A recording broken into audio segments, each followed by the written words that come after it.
up, you guys? Welcome back to another one. If you are new to the channel, I'm Gold Pony, and today we are in the new 2020 Mazda 3, courtesy of Jack G and Volvo Mazda in York, PA. I'm super excited to be at this one right now. First thing I noticed, these seats are bolstered beautifully, certainly holding me tight in place. I have a feeling this is going to be a fun one. Another reason I wanted to check this one out, though, is Consumer Reports to give it an above average reliability rating, which is always a good thing, little peace of mind there, and there are actually some changes for the 2020 model year. So what do you say? Let's go ahead and jump right into it, and as always, let's start with pricing. And so as expected, there will be several different trim levels for the 2020 Mazda 3. First one being the base sedan, starting at $21,500. And by the way, that is a $500 increase over the 2019 model year. Then you have the select sedan starting at $22,700, preferred sedan starting at $24,200, and premium sedan starting at $26,500. And so I broke those prices down, of course, with them being the sedan variant. There is actually a hatchback version of the Mazda 3 as well. If you wanted the hatchback version of the base trim, add $2,100. If you wanted the hatch of the preferred or premium trims, add $1,000. And if you wanted all-wheel drive configured up to either the select sedan, preferred, or the premium, because those are the three trims you can get all-wheel drive with. You can't get them with the base, unfortunately, but simply add $1,400 to any of those prices. And that's really a big selling point with the Mazda 3 right now, because other cars in its class, like the Toyota Corolla, like the Honda Civic, they don't give you all-wheel drive. So if you live in PA like I do, and we get snow quite often, this is the one you're gonna wanna be in. But anyways, nonetheless, when it comes to the power plant, regardless of trim level, the power plant is going to be the same. Powering this one is a 2.5 liter direct injected inline four-cylinder, putting out 186 horsepower at 6,000 RPM, 186 pound-feet of torque, available at 4,000 RPM, power sent to front wheels or all wheels through a 6-speed automatic with paddle shifters on the premium trims only. So we do not have them today, unfortunately, but you can get them with the premium trim if you wanted them. 6-speed manual, I know somebody's gonna ask, is available for the premium hatchback trim only. That is the only way you can get a 6-speed now in the Mazda 3 is the premium hatch. But 0 to 60 time comes in at approximately 7 seconds flat, according to the Motor Trend. For comparison's sake, Honda Civic comes in at 6.8 seconds. Redline comes in at 6,500 RPM if you really wanted to push this one. And then PG numbers are gonna sit at 26 in the city, 35 highway for the front wheel drive, 24 city, 32 highway for the all-wheel drive. And for comparison's sake, although this isn't really a comparison video, Civic sedan comes in at 32 in the city, 42 on the highway. But then again, Civic sedan doesn't give you all-wheel drive. In either setup that you go with, whether it be front-wheel drive or all-wheel drive, this one is going to take regular unleaded fuel, aka 87 octane. But so now, before we do any kind of acceleration in the 2020 Mazda 3, I did want to mention there is a sport driving mode. That button is located just to the left of the shifter. When you press that, it did immediately just downshift for me, so it is going to hold the RPMs at a much higher level, giving you more power on demand. It is also going to adjust throttle sensitivity as well. And so, but now having done that, I think you guys know what time it is. Since we don't have the paddle shifters to test out, let's just go ahead and jump right into the acceleration, and let's see how quickly we can get this new 2020 Mazda 3 here up to speed. You guys ready? There we go. Grip, son. Yeah.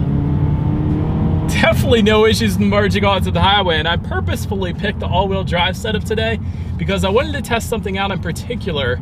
When you hit the gas like that in the front wheel drive setup, typically you will get some slippage, you'll get some spinning on the front wheels, but with all-wheel drive, power is sent to the ground instantly, so there was no slippage there whatsoever. I love having all-wheel drive vehicles. Definitely gives you a ton of peace of mind, whether it be acceleration or driving in the snow or the rain or whatever. So gotta say, I'm definitely a big fan of that. But so anyways, to go along with that acceleration, as always, braking is equally important. And so braking setup is actually gonna differ slightly depending on if you go with the front wheel drive or the all-wheel drive setup. Front wheel drive is gonna give you 11.02 inch ventilated front discs. If you go with all-wheel drive, you're going to get 11.61 inch ventilated front discs, so slightly larger rotors in the front if you go with that all-wheel drive configuration at least.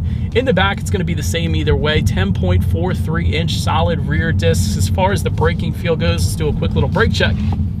love it.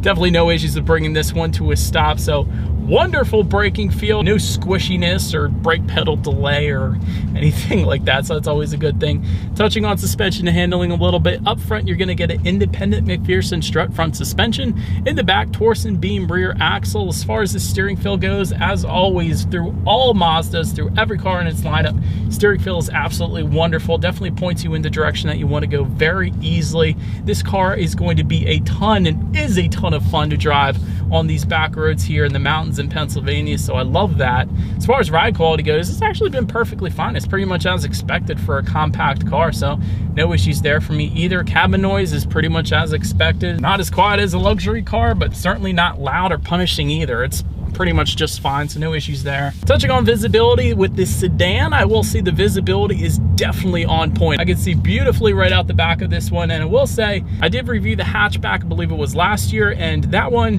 visibility wasn't quite as good as the sedan that I'm currently driving right now, so I did want to mention that. But either way, you shouldn't have any issues, honestly. But rain sensing windshield wipers will also come standard across the board. That should assist, of course, with visibility as well. You will also get a head-up display with the premium trim, so that's pretty cool. It's going to display your speed on the windshield, so it can better help keep your eyes on the road, better help enjoy the drive a little bit in this Mazda 3, so that is always a good thing as well. And that about rounds out the performance segment of this review. Let's now go ahead and take a look at the exterior of this jet black mica. Beautiful in black 2020 Mazda 3. All right, you guys, here she is, the 2020 Mazda 3. Let's go ahead and start up front on this one. LED headlights are actually going to come standard on all trim levels. I always love that LEDs are standard. Definitely going to better illuminate your drive at night, comparatively speaking to the halogens that come standard on most compact cars out there. So that's a plus. Automatic feature is also going to come standard with that, meaning when it starts to get dark out at night, those headlights will turn on automatically for you there, so you don't have to worry about that.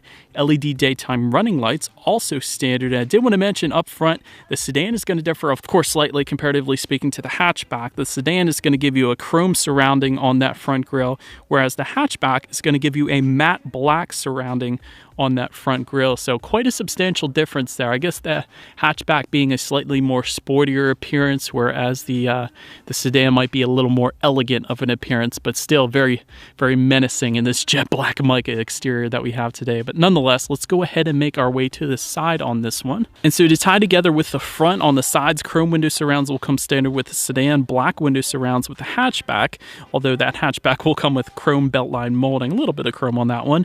Taking a look at the side mirrors, they are body colored power adjustable side mirrors for all trim levels, including integrated turn signals actually as well.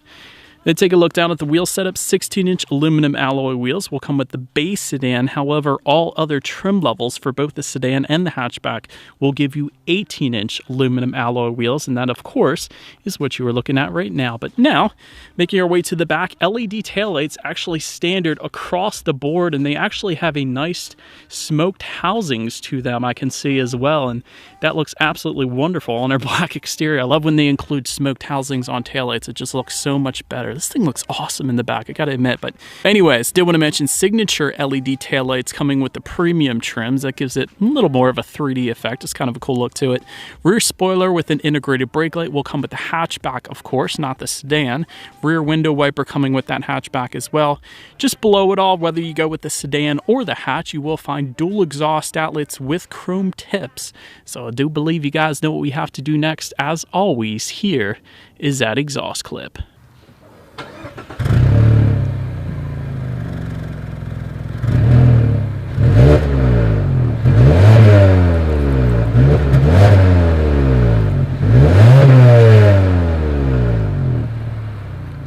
It's open now since we are round back. To go ahead and open that rear trunk, there actually is a button on the key fob. This is probably the simplest way. There's also a button by the driver's side left knee, and there is a button on the actual trunk itself as well. A few different ways to go about opening it, but once opened up, cargo capacity comes in at 13.2 cubic feet for the sedan. For the hatchback, however, it will come in at 20.1 cubic feet. And for comparison's sake, Civic sedan kind of smashes right in the middle there at 15.1 cubic feet. But if you did need additional space, though, there is a 60-40 split, meaning the rear seats do fold down for quite a bit of extra space there if you needed it. And of course, you have some cargo lighting back there as well. Then make our way to the rear legroom. That comes in at 35.1 inches. So for reference, I'm an even 6 feet tall. This is how much space I have back there. And you can find a rear center armrest with cup holders if you go with the Select sedan and up. That is how you're going to get that. Once again, seating is just as comfortable as in the front seats. And by the way, making our way to the front seats on the 2020 Mazda 3, cloth seating will come standard with the base sedan, of course. Leatherette seating with the base hatchback, the preferred hatchback, and the Select and preferred sedan. So leatherette pretty much on everything but the premium trims. Premium trim levels are going to give you full leather seating, but preferred trim level is also going to add, in addition to that, power adjustable driver seat with power lumbar, 2-position memory seating, and heated front seats as well. Then take a look at the steering wheel. It is tilt and telescoping. It is leather wrapped for the Select sedan and up. That is, of course, what you're looking at right now. And also all trims for the hatchback. It is going to come leather wrapped with that as well. Then when it comes to the startup, let me first start by showing you guys the key here. You do have the new style key for 2020. You have the Mazda logo on the one side and nothing on the other side because all of the buttons are located on the side of the key because, of course, it is all keyless entry. So technically, you don't even have to take the key out of your pocket. So simply walk up to the vehicle, put your foot on the brake, and there is a push button start just by the driver's right knee, which comes standard, by the way, for all trim levels. So all I'm going to do is simply just put my foot on the brake and press that button there. Once started up, tachometer is on your left, fuel information is all the way to the right, and there is a digital display for the speedometer front and center, and that looks pretty cool actually. But of course, it's just going to have your basic information: outside temperature, miles per gallon, how many miles you have left until you hit empty, trip information, just stuff like that basically. Taking a look at overall interior quality, a power moonroof is going to come with the premium trim levels only. That is why we don't have one today. Dual zone climate control coming standard with all trims on the hatchback and the Select sedan trim level and up. So that is currently what you're looking at right now. And there's actually a lot I like about the Mazda 3, and a lot of it is very similar to the CX-30 I recently reviewed actually as well. For instance, you have this Audi-esque style climate control just above the passenger side glove box where it kind of looks like it's all one fluid climate control vent, so that's pretty cool. Just above that, you have some nice dark stitching to go with the black leather, and I do like that. It's black leather with a black exterior. That is really the way to go. Also like the silver door handle incorporated into that silver line in the doors. It definitely looks good as well. When it comes to some of the basics, up front you're going to find a USB charging port, and I'll tell you what that's for later. Little cargo area tray there. There's a couple cup holders with the cup holders located in front of the shifter, and that's definitely a plus for me because a lot of the times vehicles will put it behind the shifter, and then when you go to shift into drive or reverse, you kind of have to maneuver around your cups or your energy drinks or whatever to try to shift into gear. So it's definitely a better option that they put it in front of the shifter rather than behind. Also have an electromechanical parking brake with the auto hold button. This center armrest can actually slide forward and backward as well, so help you get a little more comfortable on long road trips perhaps. But once you actually open up that center console, there is yet another USB charging port as well as a 12-volt power outlet used to charge up batteries so I can film this video. It's definitely a decent amount of space for what the car is. It is a compact car, but nonetheless, let's now go ahead and take a look at the tech display. One of the best parts about the Mazda 3, because 8.8-inch display screen will come standard for all trim levels. It is not a touchscreen display. To actually control what is on that screen, there is a circular dial and buttons directly behind the shifter here. But I will say it is an extremely easy system to use, and quite honestly, that is a heck of a far reach anyway, so I probably wouldn't even want it to be a touchscreen, but that is an insanely large screen for all trim levels across the board. Other compact cars will give you a 7-inch display screen typically, or less. 6-inch display screen, even 5-inch, but 8.8-inch is really above and beyond for its segment. Bluetooth and audio streaming coming standard with that. Android Auto, Apple CarPlay will come for all trim levels with a hatch, and the Select sedan and up. So the base sedan will not get the Android Auto, Apple CarPlay, but you can also, of course, check out your radio settings up there. And by the way, when it comes to the sound system, you will get 8 speakers with the base and Select sedan trim levels, and you will get a 12-speaker Bose sound system with the preferred trim level and up. And so, having recently just reviewed the CX-30 with the Bose sound system, this is a perfect comparison right now because now I have the 8-speaker sound system, and of course the Bose kills it. But let's go ahead and see what we got playing on the radio today, and let's test out this 8-speaker sound system that we have in our Mazda 3 here today.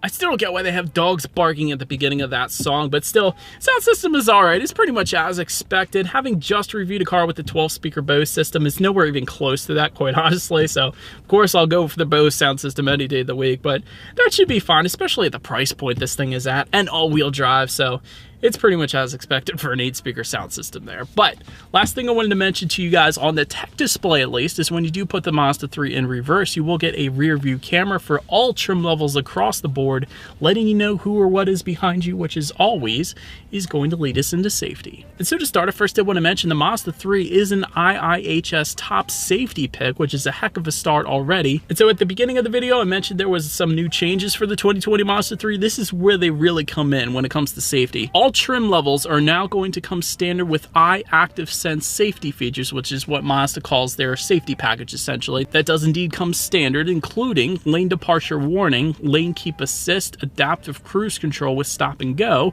driver attention alert, and high beam control. And so in addition to that, if you went with the hatchback or the select sedan and up, you will also get a blind spot monitor with rear cross traffic alert. And of course you get the basics like front side curtain airbags. There's actually driver and passenger knee airbags as well. It's something that doesn't usually come standard on vehicles out there. In the back, you're going to have latch, aka lower anchors and tethers for children for the rear car seats, rear child door locks back there, and a tire pressure monitoring system. Alright, so but that is about it for this one, you guys. Thank you so much for watching. Feel free to follow me on social media at the bottom of the screen there if you like. Feel free to pick up some merch just below the video. If you want to support the channel, be sure to hit the subscribe and the bell notification button if you're into new car reviews. That is what we do here on this channel. After all, do appreciate you guys watching more than you know, and I will see you guys all in the next video. Stay gold.